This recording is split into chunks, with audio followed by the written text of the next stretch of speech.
I'm Bill McWilliam, president of Cascadero Copper, CCD on the TSX Venture Exchange. Cesium is one of the world's rarest metals with a growing industrial demand. Drilling is underway on our Tehran property in Argentina to prove up a cesium resource. Cascadero's patent-pending leach process has the potential to make Cascadero the lowest cost supplier of cesium in the world. Visit our website, cascadero.com, or phone us at 604-924-5504. You're listening to HowStreet.com radio, available online at TalkDigitalNetwork.com. Welcome to HowStreet.com radio, the online source for market opinions. Here is Jim Goddard. My guest is Eric Hadik, president of InsideTrack.com. Welcome back to the show, Eric. Thanks for having me back, Jim. If the climate is changing, no matter what somebody's political view is, we are seeing changes on what's happening on our planet. How's that affecting things like food supply? Well, that's a topic that I've been writing on and researching for the last decade or more. And I still contend, in fact, the more research I do, the more it just reaffirms it, that there are some very cyclic patterns to climate, and by climate I'm referring to the temperature swings, heating and cooling, the precipitation swings from drought to flooding and everything in between, how late in the spring you might get frost or how early in the fall and vice versa, how long the heat hangs on. So it's kind of all of those things combined. And I'm still convinced that we have a very consistent 40-year cycle of those climate swings and of related food crises, which I define as, it could be just a 1 to 2 year kind of shock to the system with certain crops, with certain foodstuffs, but the resulting price spikes have been phenomenal in many cases. And, you might see moves that normally would take years or decades to unfold all of a sudden happening in a couple of months. And we're coming into the latest phase of that cycle in 2017 through 2019. And we're seeing some of the fundamental and anecdotal corroborations to those cycles already, and most notably is the flooding that we have seen in 2016 and 2017, both in California and along the West Coast, and even more significantly down in South America, in particular Peru. But this is something that back in 2014, 2015, when I was expounding on what I was expecting from this phase of the climate swings and of the food crisis cycles, I repeatedly was talking about how certain drought cycles, like in California, were reaching fruition, were kind of in their crescendo and hitting their peaks, and that what I was looking for was the surprise that not many people were talking about, and that was a swing to flooding. I mentioned this multiple times in 2015, where and once you started talking about El Nino, that just really reinforced the possibility for it, and that what we could be contending with a year or two later, which is now the current time frame, would be extreme flooding that, particularly after years of drought and the impact that has on land and on topsoil, where a lot of the vegetation that normally protects and congeals the topsoil was long gone because of the drought, that now if and when you got flooding, it would have an exponentially more damaging impact due to eroding the remaining topsoil. And I think that's what you are seeing. There's not much talk about the topsoil issue just yet, but I think that's probably what you're going to hear in the coming months and year, is the residual damage that this flooding is doing, not just what the immediate concerns that you're seeing right now. How can people in the investment world take advantage of this? Well, I think there's a lot of ways, but timing is certainly an important factor. And that's why when I look at the longer-term, broader cycles, I stress to my readers and my listeners that, that's not something to try and trade off of unless you've got some multi-year time horizon and plenty of leeway for downside before the expected move really takes hold. But one of the things that I'm focused on is a lot of the commodities, the food commodities, grains, livestock, softs, and both in futures and also related ETFs and other investment vehicles that they capitalize on that. And I think that there's some immediate impact, but as I'm conveying here, also some longer-term impact that I think is going to be with us for years to come. And again, I keep kind of coming back to this idea of the most basic element of crop raising, and that is dirt and topsoil. And when you read some of the research and reports that have come out even in just the last couple of years, there was an article back in, I think it was December 2015, talked about how Earth had lost 1/3 of its arable land in just the last 40 years. And just that title caught my attention from two respects, both the topic of the topsoil and soil erosion, but also the 40-year cycle once again reinforced there. And when you think about the precarious nature of our agriculture, and right now things haven't hit the tipping point, so it's not on anybody's radar. But like so many events of this nature, 90% of the damage can happen and nobody takes notice. And all of a sudden, when you hit that 91% or 92%, it's the tipping point, and everyone's rushing for the exits or for the entrances at the same time, and you get these parabolic moves in different markets. And I think that's what you're going to see over the coming years. And even what I'm talking about, like take California for example, and the amount of flooding that they've seen in this winter since last fall, it is the potential impact is growing, and when you read about what about 5 years of drought that preceded it and all of the fires that they had for many years and what that does to leave topsoil vulnerable when all of a sudden trees are destroyed that normally would protect and hold that soil and all the vegetation. And when you've got the topography like you have there, where you get lots of mudslides, and when you look at, they describe the whole Central Valley as like a giant flood basin that they've had to really put in so many flood measures to keep it from becoming a giant swimming pool during the wet years.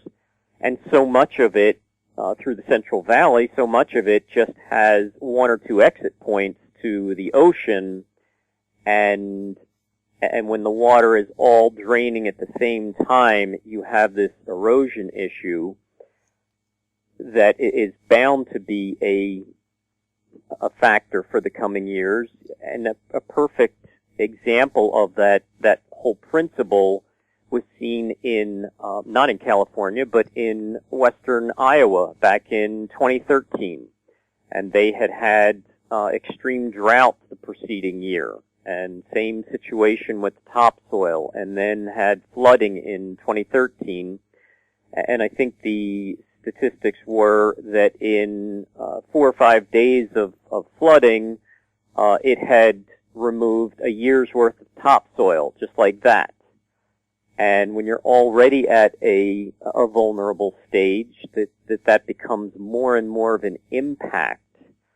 And so I think that 10 years from now, when people are looking back at this time frame and the couple years that follow now, I think that's one of the things they're going to recognize as a developing concern that wasn't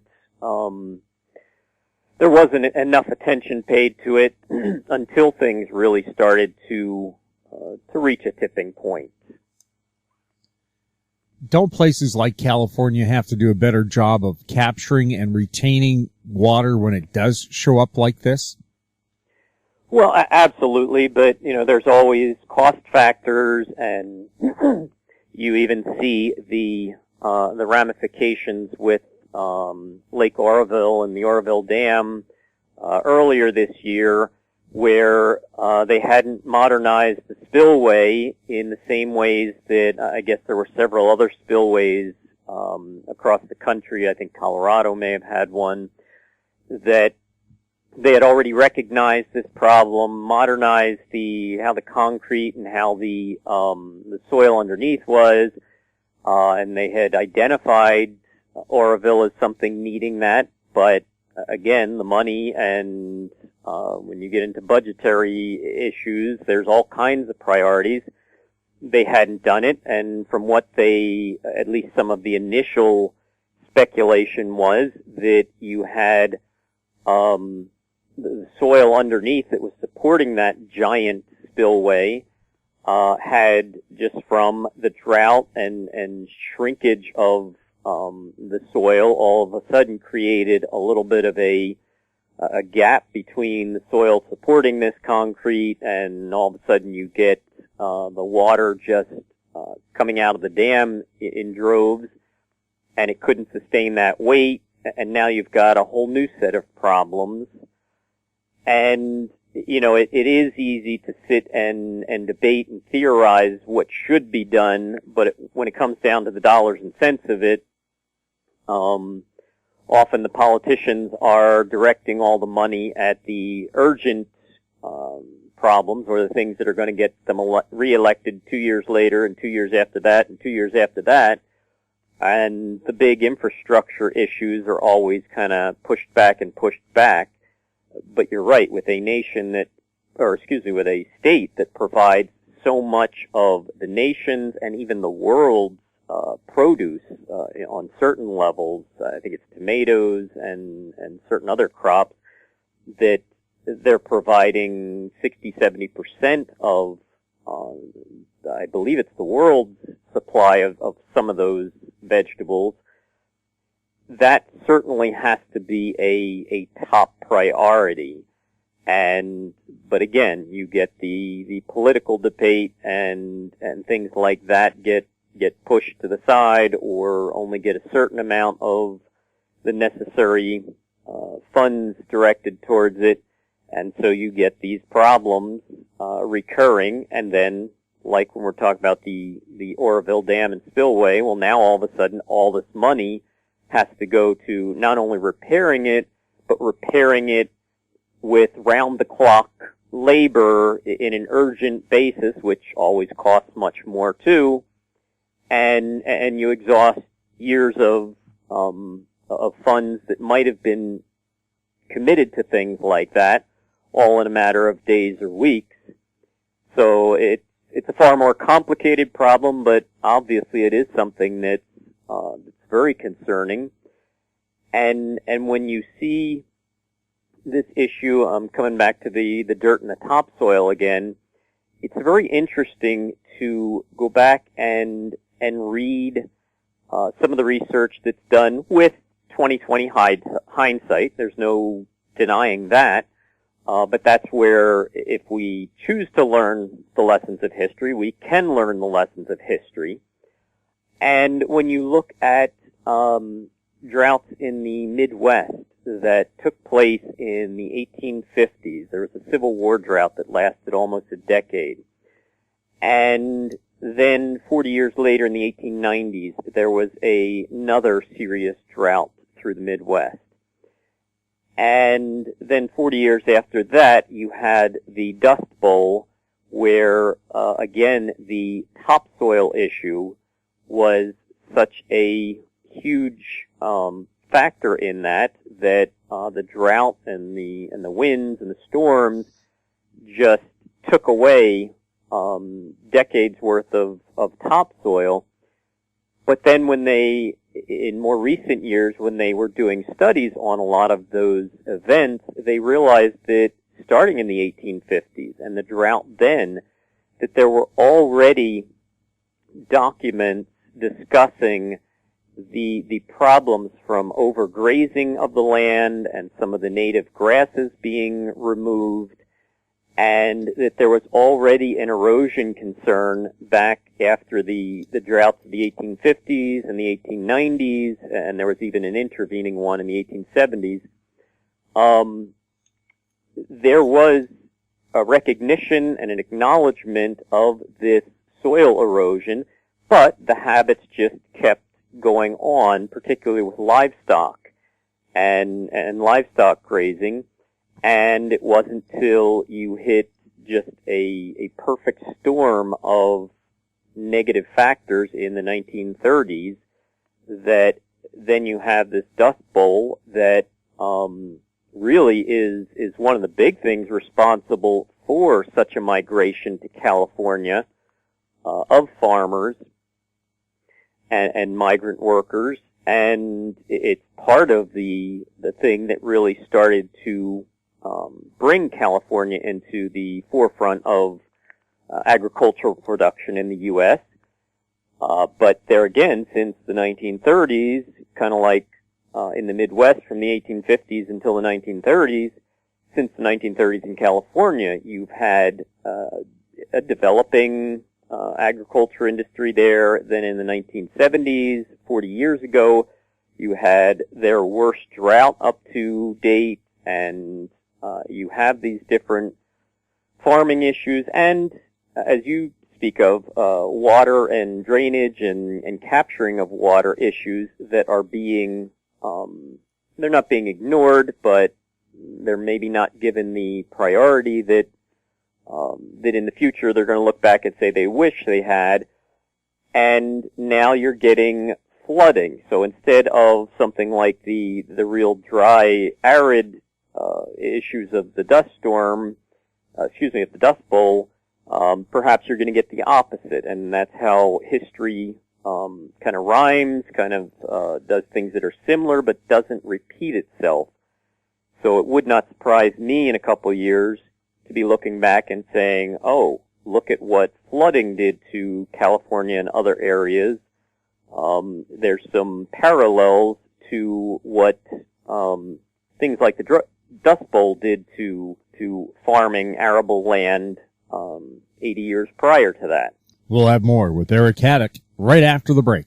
Gem International is a new diamond explorer in the richest diamond producing country in Africa, located next to the fourth largest producing diamond mine in the world. International Spotlight is on an 1109 carat diamond recently discovered in Africa by a fellow Canadian junior with a proven operator and finance team. Gem International trades on the TSX Venture Exchange, symbol GI. Visit us at gemdiamondmining.com.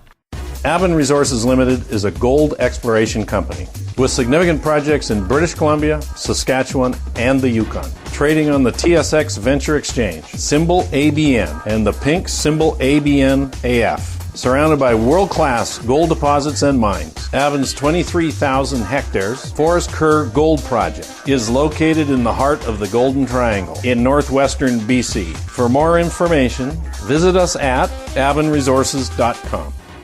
Welcome back. We're chatting with Eric Hadik. Eric, is it dangerous for the entire U.S. then to have a new federal government that doesn't recognize climate change at all when you have to deal with issues like the California drought then flooding? Yeah, I think that, that's such a even more complicated issue. And even that term, we've gone from anthropomorphic global warming to just global warming to climate change. Even that's a little disingenuous that now it's this debate on whether you believe in climate change or you don't. Well, I think anyone, if you just took the two words and not the connotation that's now been attached to them, you could probably nail down just about anyone in the U.S. or anywhere else that believes that there is climate change. Every 24 hours you see it. Every 90 days, every season you see it. Every year you see it. The climate changes. The climate oscillates. It vacillates. It goes in cycles. There are, as I've talked about, 40-year cycles. I've also documented 100-year cycles, 400-year cycles. And the interesting thing to me is that they're all coming to a head in the 2010s, 20-teens, and we're kind of more in what I believe is the culmination of many of these cycles. And so you get a very misguided debate.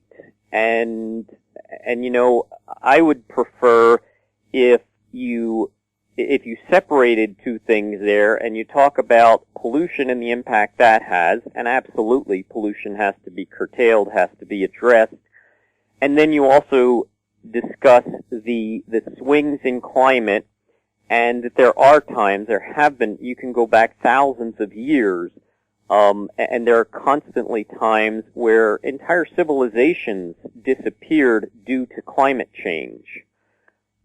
But the thing is, they've morphed that whole debate into one two-word term that has all of these connotations that now you get, it becomes very polarized. And so, you're a climate change denier. Well, no one said that I deny that climate changes, but do I agree that the number one cause, the biggest cause of climate change is man-made activities? That's a whole different story. That's a different debate. And so, as you point out, you get the unintended consequences of that debate, where now the whole argument is polarized. So, yes, you get an administration that's denying its effects altogether, and the only priority is jobs. And, I don't recall that somewhere in the Constitution that was the government's role either, that the whole thing was about creating jobs where there are none, or when an industry is dying out, keeping it alive because that creates jobs. I know it's important. I'm not denying that. And, a country's economic infrastructure could suffer greatly if there's not a priority placed on that. But it's not the only thing. And when there is this climate crescendo that I think we've been in for a while, you do have to make preparations for that. But if you could take it a little bit out of the political spectrum and look at it as an issue of just dealing with climate extremes, and how do you try and plan for them and prepare for them, whether or not they're man-created. And many of these things, El Nino, there's a small human component to that, but it's a ocean temperature swing that has been going on for at least hundreds of years, and probably throughout history, and it has damaging effects. So addressing that and trying to keep it out of the political spectrum, I think, would be a far more beneficial way of approaching it. But that's never going to happen because there's so many industries and so many lobbies and so many politicians lining up on both sides of it that there's the argument about all the overregulation too, and how much of that is necessary and how much just becomes very burdensome and punitive. And, just in the last day or two, we've had the more executive orders from this administration reversing executive orders from the previous, many of which were signed right at the end of the administration. So, if that administration couldn't get the support of its people in Congress to pass any of these things, maybe there's a bit more debate that needs to go on about them instead of one executive signing an order 1 month and then 3 months later another executive overriding half of them. I'm probably going off on some tangents of your question, but I think it definitely is a concern, but I think that the only way you're going to find middle ground is if you also started addressing separate components of it and then try to bring them back together. And that's, again, no denying that there are certain pollution issues that need to be forefront of regulation and political debate. But when it comes to the climate change issue, and even I know that the right side of the political spectrum, one of their big sticking points is many of these global treaties, agreements over the last 20 plus years, going back to Kyoto.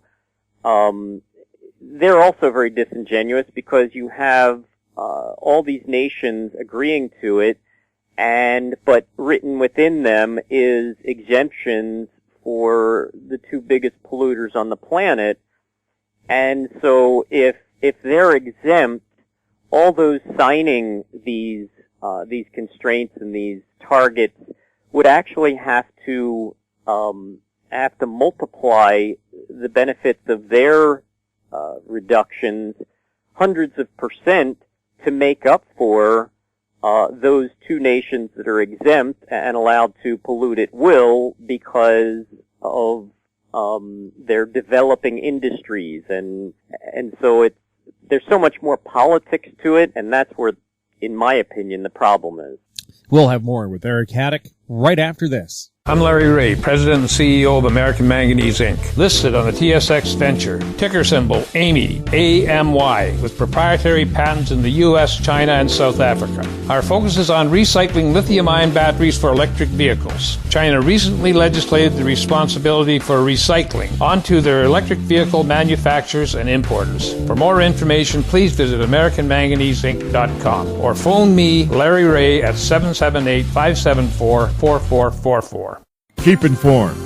Receive our weekly recap of thought-provoking articles, podcasts, and radio delivered to your inbox for free. Sign up for the HowStreet.com weekly recap on our homepage, HowStreet.com. Welcome back. We're speaking with Eric Hadik. Eric, the NASDAQ is expecting to have its best quarter in several years. Have your charts said anything about this? It actually fits so precisely, which is what scares me, with the 17-year cycle that I have discussed for a couple decades now. And there's at least two facets of that 17-year cycle that I have documented. One of them came into play in 2007, 2008, and for a year leading up to that, I had done a series of articles, not just in my publications, but they were picked up by and republished in several magazines in 2007. And the conclusion of them was that, plain and simple, the stock market was poised for a major peak at the end of 2007, and that I thought we'd see a 1 to 3 year drop of 35 to 50%. Well, the second phase of that 17-year cycle, it's kind of an overlapping one, is the one that I've documented going back to really the beginning of the Dow index and other stock market components back in the 1890s. But there has been a perfect cycle progression, and that's something that's a proprietary indicator we have, but it basically illustrates and diagrams how cycles will alternate phases. And in the textbook scenario, you will see 4 consistent lows at a specific cycle periodicity, duration, and then it will flip and go to timing successive highs, and that will happen for 4 successive phases, and then it goes back down, and it's like this larger overriding sine wave that's oscillating above and below a equilibrium point. And again, in the theoretically sterile and perfect scenario, you'll see 4 lows and 4 highs and 4 lows. My point is that if you look at this 17-year cycle, you had this textbook scenario in 1898, then in 1915, then in 1932, the lowest point of the stock market in the Great Depression. Then in 1949, there were consistent multi-year lows at that precise 17-year cycle. Then from 49 to 66 is when that progression crosses over the equilibrium point and goes up to timing highs, so you get a 17-year advance, which happened from 49 to 66, and then a multi-year peak in 1966. Exactly what happened. 17 years later, 1983, you get an intervening peak. And then 17 years after that, 2000, you get a major multi-year peak. This 17-year cycle has been just precise in its ongoing evolution, and the next phase comes into play in 2017. And if it's going to be real precise, which I don't expect, don't pigeonhole it into that. But if it is, then you're looking at 17 years from the late March 2000 peak, and that peak and the entire run up was really led by the NASDAQ and the whole dot-com bubble. And through the whole second half of the 90s and right up to that late March 2000 peak in the NASDAQ and the NASDAQ 100, that was the culmination of that 17-year cycle. And here we are exactly 17 years later in late March, NASDAQ moving back up to new highs, even as many other indices have already shown signs of at least a multi-month peak. And so it's one of these things that's such a stark replication of what we saw 17 years ago that I'm certainly paying close attention to it. And if some of those other indexes are able to confirm short-term sell signals that they've already generated, I'm going to be really looking at the coming weeks and months for an initial sell-off in the overall equity market. And it would also fit perfect with monthly cycles that I talked about throughout 2016. There was just a very precise 5-month cycle between lows, comes back into play in April. So it wouldn't surprise me to see a pretty significant, on a short-term basis, drop in the coming weeks, coming months. And it's just a lot of these things coming together, which it's that synergy that's really causing me to take notice. And there's a couple specific things I'm watching in the NASDAQ that if it's able to do those things in the next few days, it would validate those cycles and start to give me initial sell signals, even in the NASDAQ. So we're entering a very momentous, for lack of a better term, and potentially precarious time frame in the equity markets as a whole. Eric, thank you so much for chatting with us. Thanks for having me back, Jim. My guest has been Eric Hadik, president of InsideTrack.com. You're listening to HowStreet.com radio.